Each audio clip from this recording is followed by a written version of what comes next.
Hello, Cougar Nation, and welcome to Coaches Weekly for the outdoor season of track and field for Concordia University, Chicago. I'm Jonathan Shear with the Cougar Sports Network, and returning after a bit of a break is head coach of the track and field teams here at CUC, Andy Chizzo. Hi, good afternoon. Thanks for having me.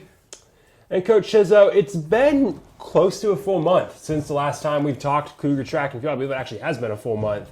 And the majority of that month has been prep for the outdoor season, which actually did get underway this last Thursday at the Wisconsin Lutheran Invite. So during that month, kind of in this first actual week where you have a meet and everything, what's your focus in the early stages of the outdoor season? Are there any shifts you kind of have to make moving from an outdoor to an indoor season? There are shifts, but I would say we keep it very, very low. We keep it low intensity. That when we get outdoors, number one, the weather is always it's not a standard, so it's always changing, especially early on, which is another reason why we keep our priorities low. I would say it's very similar to when we first start indoor. Again, as we get out there, we don't want anybody getting injured. We want full time for warm-ups and stuff like that. A lot of times it'll take half an hour or more just to get warmed up.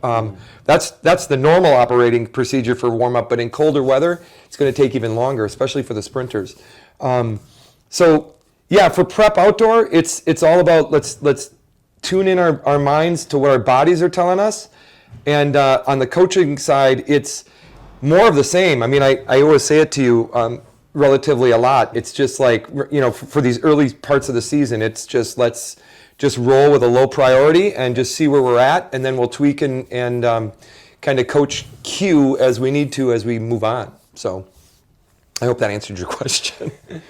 It does, absolutely. And you mentioned right there that building process. A big thing you can use as those benchmarks in building is PRs, and it's a new season of track and field, which I believe means we have a new PR board. I got another reveal for you. Here we go.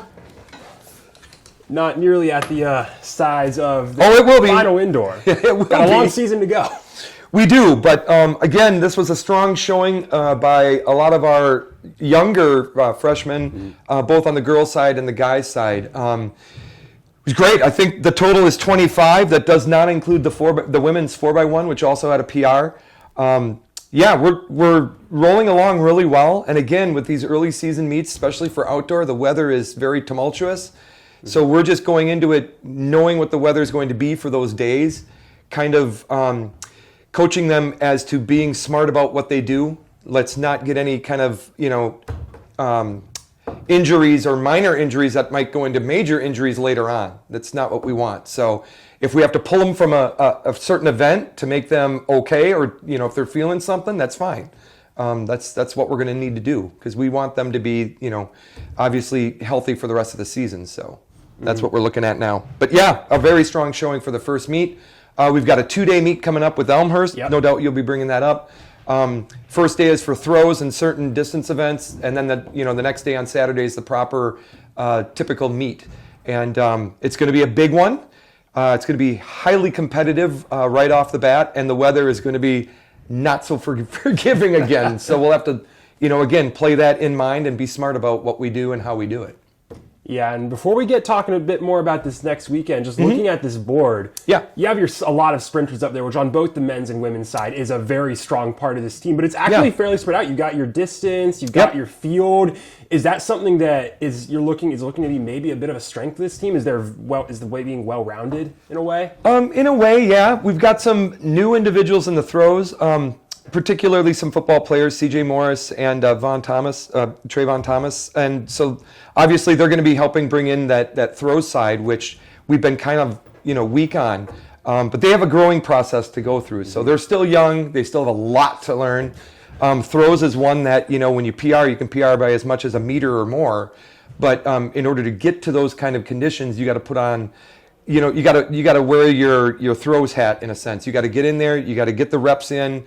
Obviously get the strength down, and it takes some time.